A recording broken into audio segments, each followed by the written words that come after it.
Alright, hey guys, welcome back to another tutorial. In this video we're going to be covering the tone curve, so a rather complex but extremely powerful tool within Lightroom.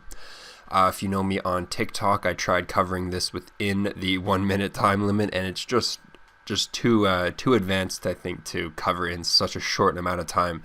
So what we're going to be doing in this video is we're going to be breaking down the tone curve. We're going to be talking about each of these channels, what they do and how they affect your image, and how you can manipulate the tone curve to better get the look and feel that you're going for on your photos.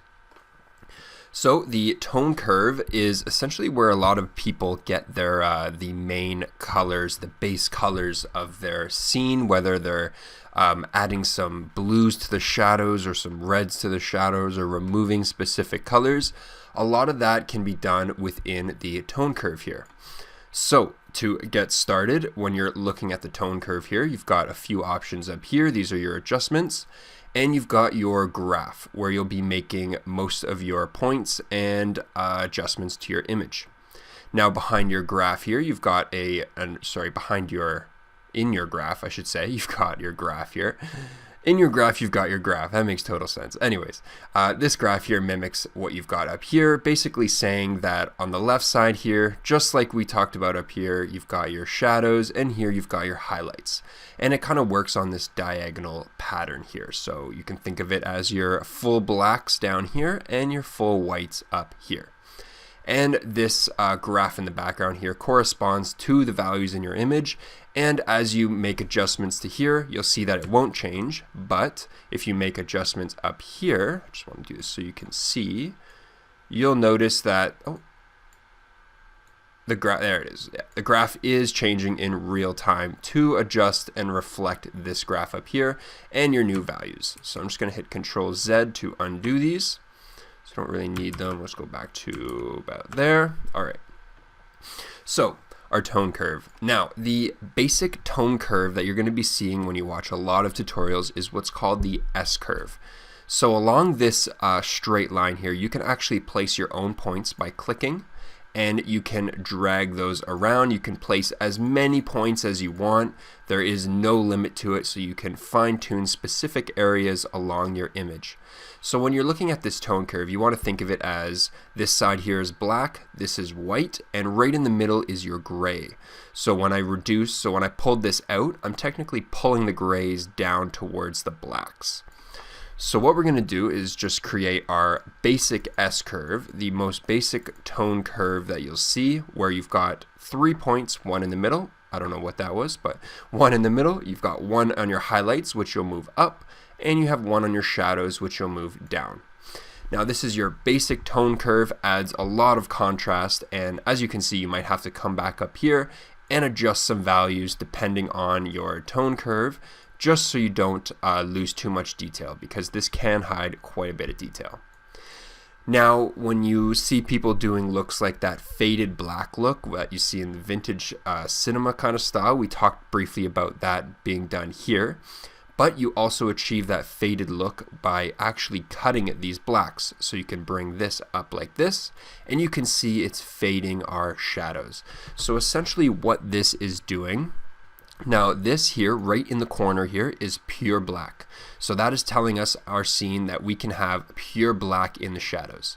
Now when we clip it and bring this up like so, we're basically saying that anything below this is going to become a gray. So this little area down here is going to just become gray. So you can see in our shadows here, zoom in to the steps here, you can see that here, straight black, here it's more of a gray, and you can continue to bring that up if you want that very, very faded look in the shadows. And you can further kind of control these shadows by adding some more points along here, where you can, darken some areas and lighten them, and you really have full control over what you want to do. But that's essentially how you get that faded look that people go for all the time. And you can, there we go. So for the sake of this image, I usually go about here. Most of my photos, actually, I like to clip the blacks because I don't really like that full punchy black look. I do like the faded look a little bit. And as the same as it works down here, it works the exact same up in your shadows, where you can grab that, clip your shadow, or sorry, your shadows, your highlights, and you can clip those. Now this is not a good image to do it on. Let's do it on this one here. So we're just going to make, I don't know why it keeps doing that. We're just going to make a quick curve here where you've got your cut shadows and our cut highlights. So you can see up at the top here where this would be a normally full white, it is making it more of a creamy kind of color. So yeah, that is essentially the basic curve on our tone curve here. But we also have a lot more control with this tool. And in order to gain that control, we can go into our red, green, and blue channels.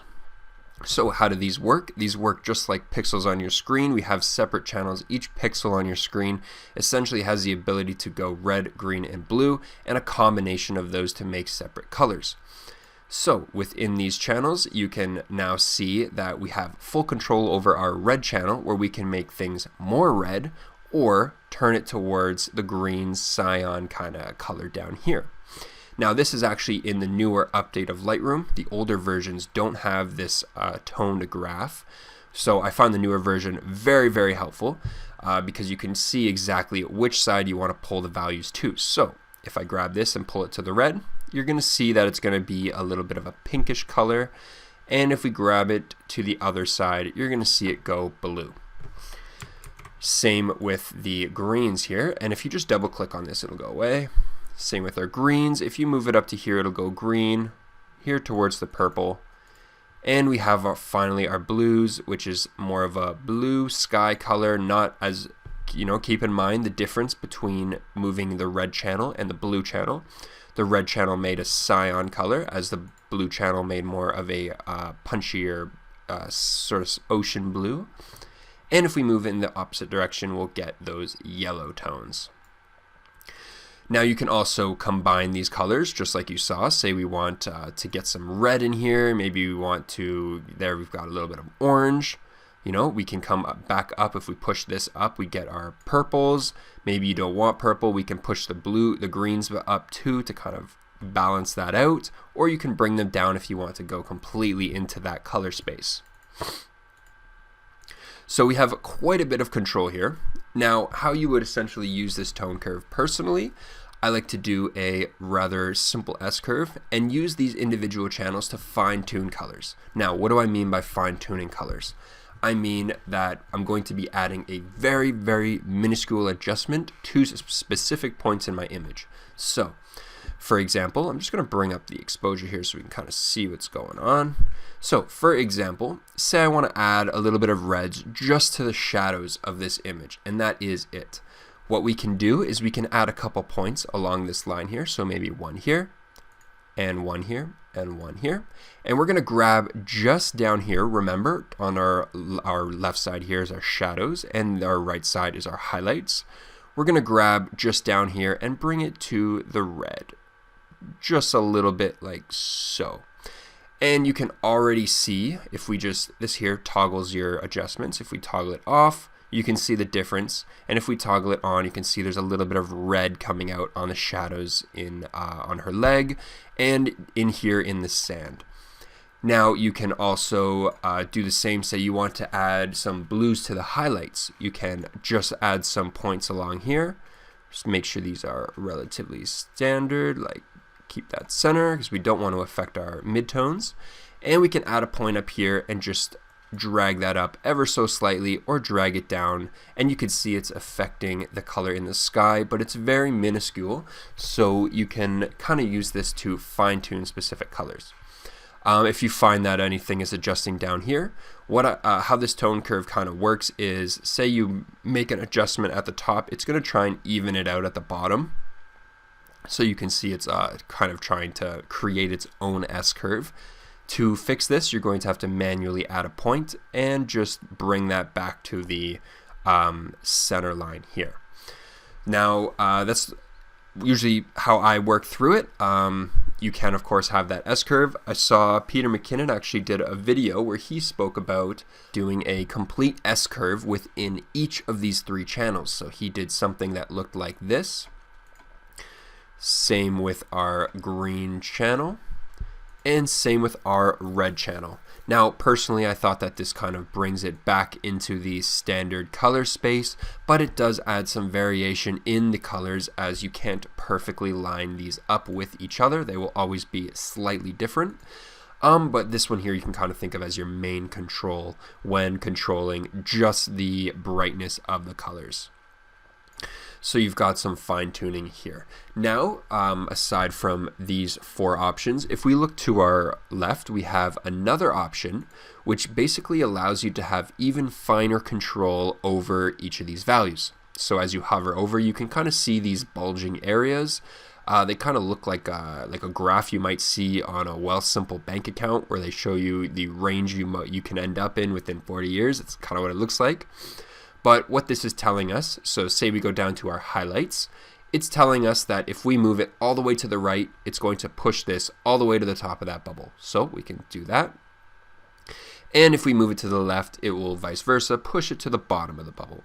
So what this kind of gives us is a little bit more control over our graph without actually adding points. So we can come in here and fine tune our details within our image just with a couple sliders, instead of having to stay here and fine tune just by like trying to drag these around.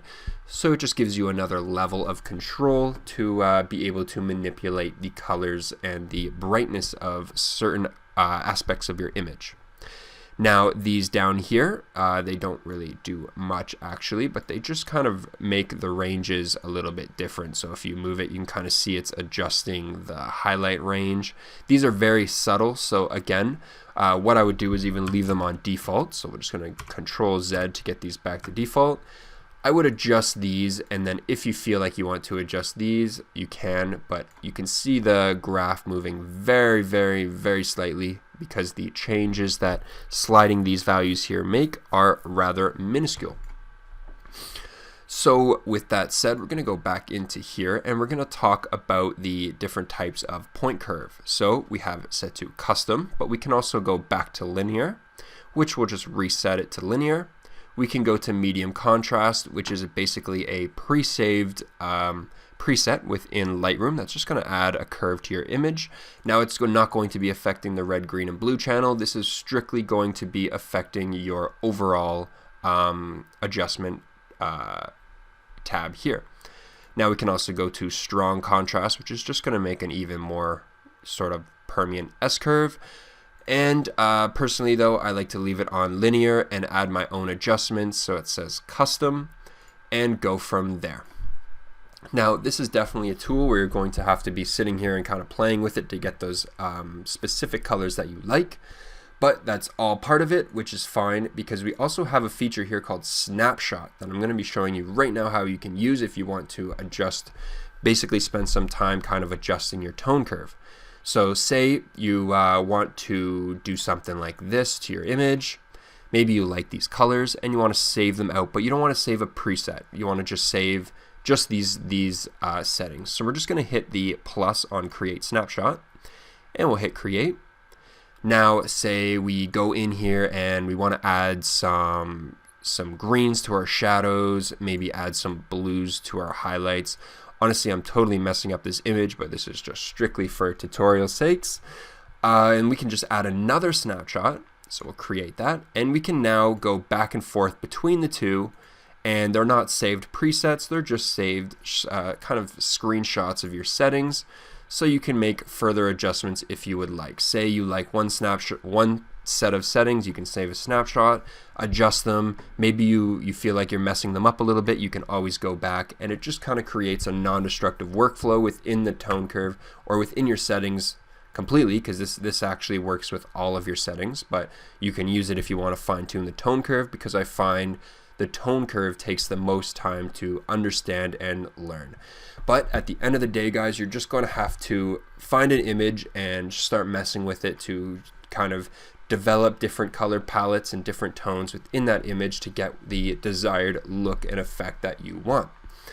But essentially, guys, that is it for the tone curve. I hope this made sense. I think I really broke it down for you so you can learn it all inside and out and not have any questions at the end of it. But that is essentially the power of the tone curve. Again, guys, if you want to just toggle your tone curve, you can just hit this little toggle here. It'll just shut it off, shut it back on. Same thing with all of your sliders. They have a little toggle here. But that is essentially it for this video, guys. Hope it helped you out, and I'll catch you in the next one.